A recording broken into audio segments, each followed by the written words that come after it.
Buenas tardes, compañeros. En este video hablaremos acerca de la administración de espacio en el disco para la materia de sistemas operativos por mí y Ian Sánchez. Empecemos. Bueno, ¿qué es lo que vamos a ver aquí? Primero, una introducción al espacio de almacenamiento, la definición de qué es esto, junto con la diferenciación, tipos de dispositivos de almacenamiento y un ejemplo, y al final veremos un ejemplo de memoria electrónico. Bueno, introducción al espacio de almacenamiento. Como sabemos, para la persistencia de datos, esto es importante. Y a lo largo de la historia se han inventado varias formas de almacenamiento. En estas imágenes podemos ver algunos ejemplos. Por ejemplo, los discos duros, que son discos magnéticos. Los estados sólidos, tal como en su versión M2, como en su versión de 2.5 pulgadas. Las memorias USB, los CDs y DVDs y un disquete.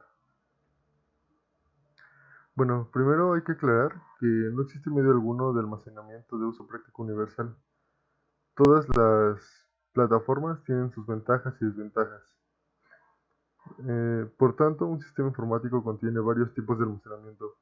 Cada uno tiene un propósito individual. Por lo general, las memorias de muy alto nivel de rapidez de respuesta, como los registros del CPU y la memoria caché del procesador, que son memorias del primer nivel de jerarquía, suelen ser de muy alto costo. La responsabilidad de la gestión de dichas memorias cae sobre el sistema operativo. Bueno, la definición de espacio de almacenamiento. Espacio de almacenamiento usualmente hace referencia a la cantidad de datos disponibles o libres en un medio de almacenamiento.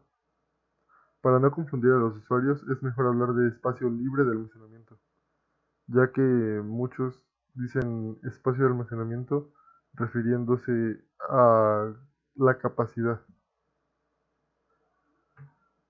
El espacio de almacenamiento y la capacidad de almacenamiento se suele medir en byte, kilobyte, megabyte, gigabyte y sus siguientes. Primero, un bit es la unidad de información. Esto se representa únicamente con un 0 o con un 1. Un byte, con Y, es el conjunto de 8 bits.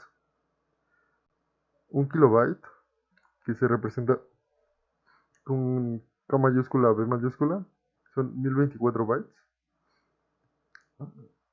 Un megabyte son 1024 kilobytes. Un gigabyte son 1024 megabytes.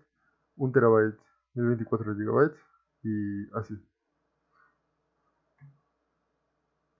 Bueno, como les decía anteriormente, la capacidad de almacenamiento no es lo mismo que el espacio de almacenamiento. La capacidad de almacenamiento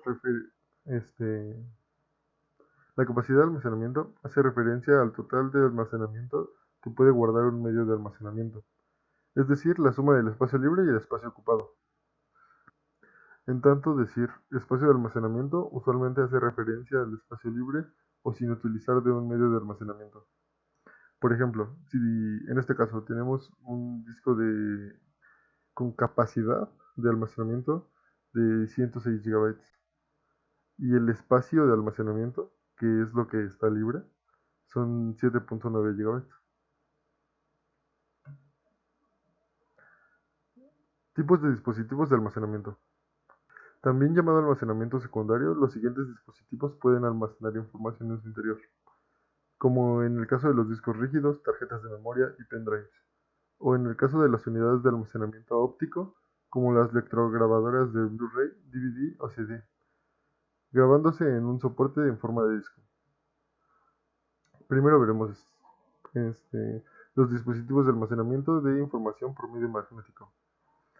Bueno, estos funcionan por medio de polos magnéticos que están presentes en su superficie y en el cabezal del lector. Y esto es principalmente visto en lo que ahora usamos como discos duros externos. Los discos duros externos son dispositivos utilizados en distintas ocasiones, principalmente para almacenar grandes cantidades de datos y utilizarlos en otras computadoras. Por otra parte, los discos duros internos quedan fijos en la computadora en la que se encuentran instalados, pero por el contrario ofrecen mucho mayor capacidad de almacenamiento que los discos duros externos. Los dispositivos de almacenamiento por medio magnético son los más antiguos y más utilizados actualmente, ya que permiten meter una gran cantidad de archivos, una gran cantidad de información en un pequeño espacio físico.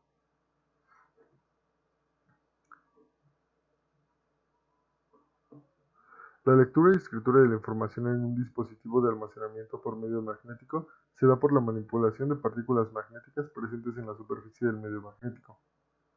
Estos discos que vemos aquí son discos magnéticos y aquí en el cabezal eh, este va pasando mientras el disco va dando revoluciones. Y el cabezal se encarga de manipularlo creando un campo magnético, escribiendo bits, unos y ceros. Otros ejemplos de almacenamiento por medio magnético que ya han sido olvidados y reemplazados son, por ejemplo, el disquete, los, las cintas DAT, que son estos discos a los que les dábamos vuelta con una pluma, y estos que son los tape backups, que son como disquetes más grandes, nada más, son más gordos. Y bueno, estos tenían una capacidad de almacenamiento muy, muy pequeña, eran kilobytes. Los siguientes dispositivos de almacenamiento que veremos son los ópticos. La principal función de los dispositivos de almacenamiento por medio óptico es almacenar contenido multimedia, ya sea como música, fotos y videos. También eran muy utilizados por empresas como por ejemplo Microsoft para, pues para vender un producto, alguna paquetería de Office, por ejemplo, o algún disco de instalación de Windows. Y también había juegos. Algunos ejemplos de dispositivos de almacenamiento de información por medio óptico son el CD, DVD y el Blu-ray, y sus respectivas lectoras como el CD-ROM, el CD-RW, el DVD-ROM, el DVD-RW. Estos son dispositivos capaces de almacenar grandes cantidades de información y su utilización es bastante común, principalmente en computadoras, radios, reproductores de DVD y Blu-ray. El valor de este medio es muy accesible, o sea, estos discos son muy baratos y los puedes conseguir prácticamente en cualquier parte, o sea, incluso en la papelería los venden.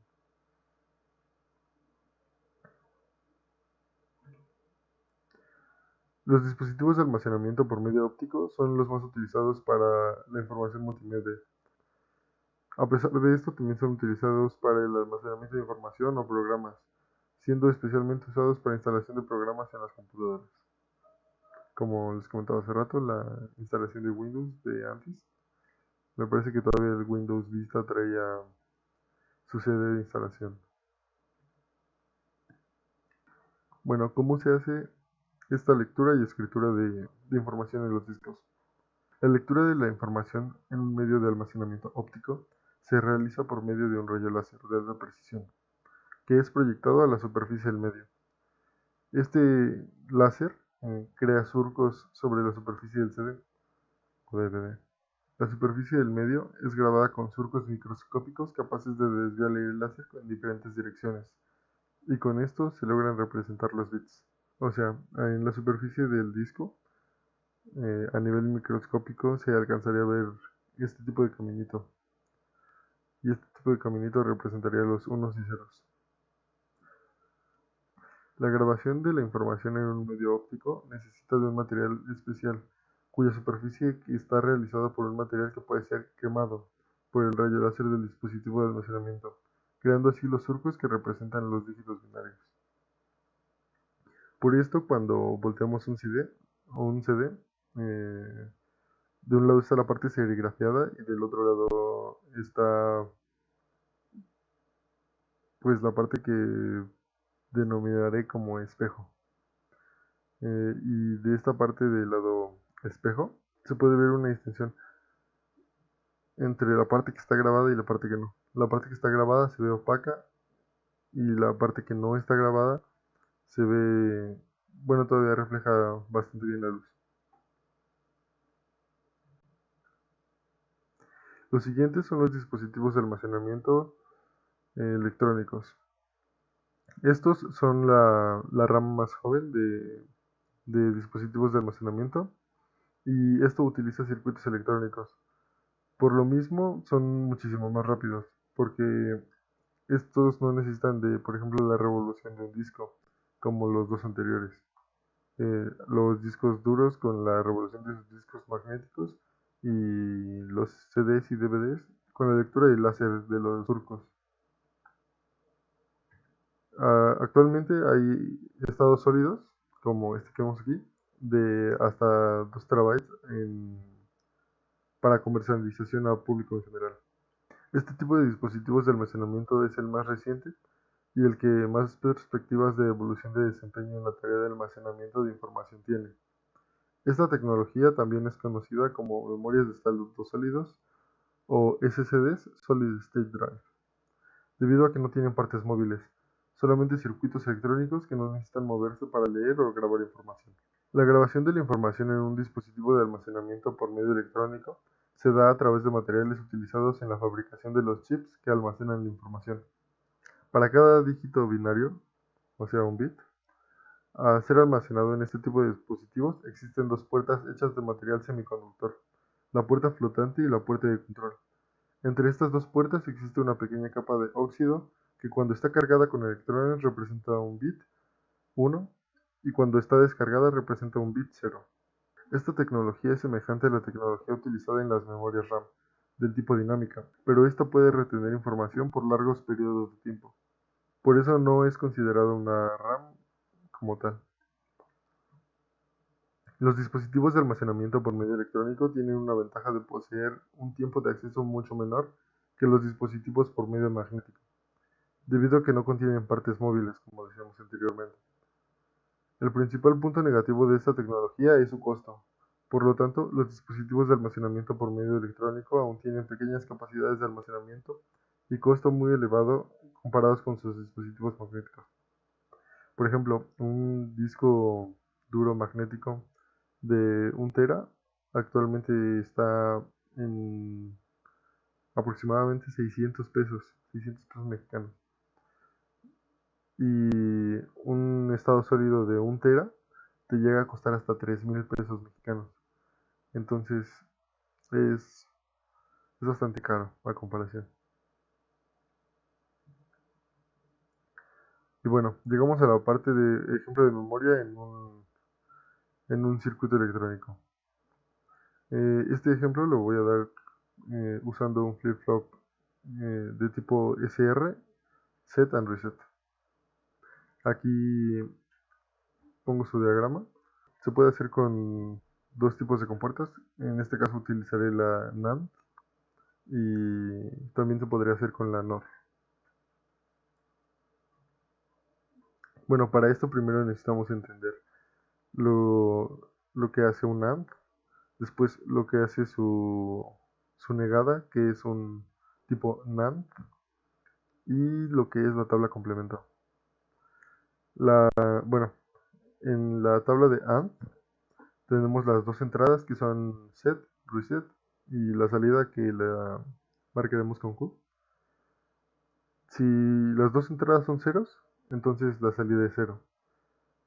Si las dos entradas son dispares, por ejemplo 0 y 1 o 1 y 0, entonces la salida es 0.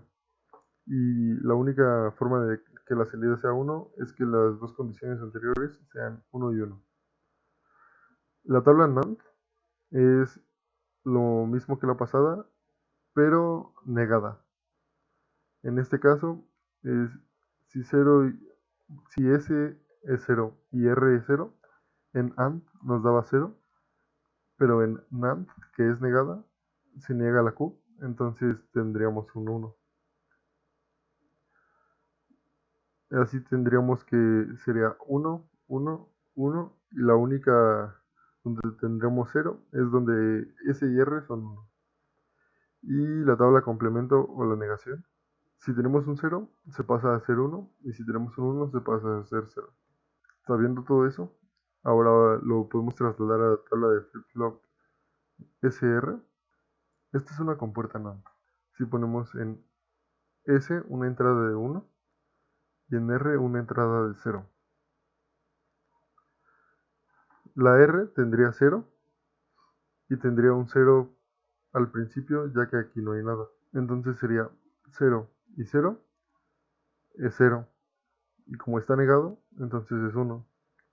Entonces la salida de Q sería 1. Este 1 también se recorre aquí y va a la entrada de S. S tiene un 1. Y sería 1 y 1. AND es 1. Y como está negado, se vuelve 0. Entonces Q complemento, que eso significa la apóstrofe, sería 0. Ahora, si ponemos las dos entradas en 1,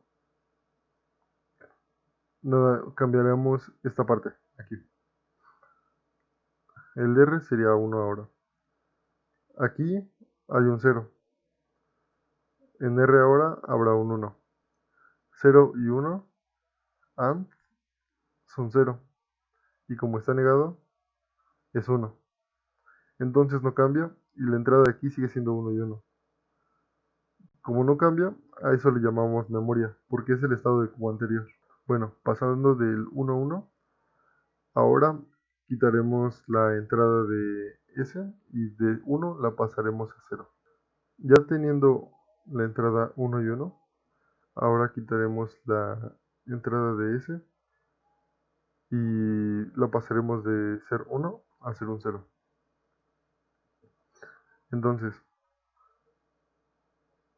aquí teníamos un 1. Este 1 se pasa por acá. Tenemos 1 y 0. Y aquí AND nos da 0. Y como está negado, nos da 1. Entonces Q complemento será 1. Este 1 se pasa para acá. Y tenemos un 1 en R. Entonces será 1 y 1.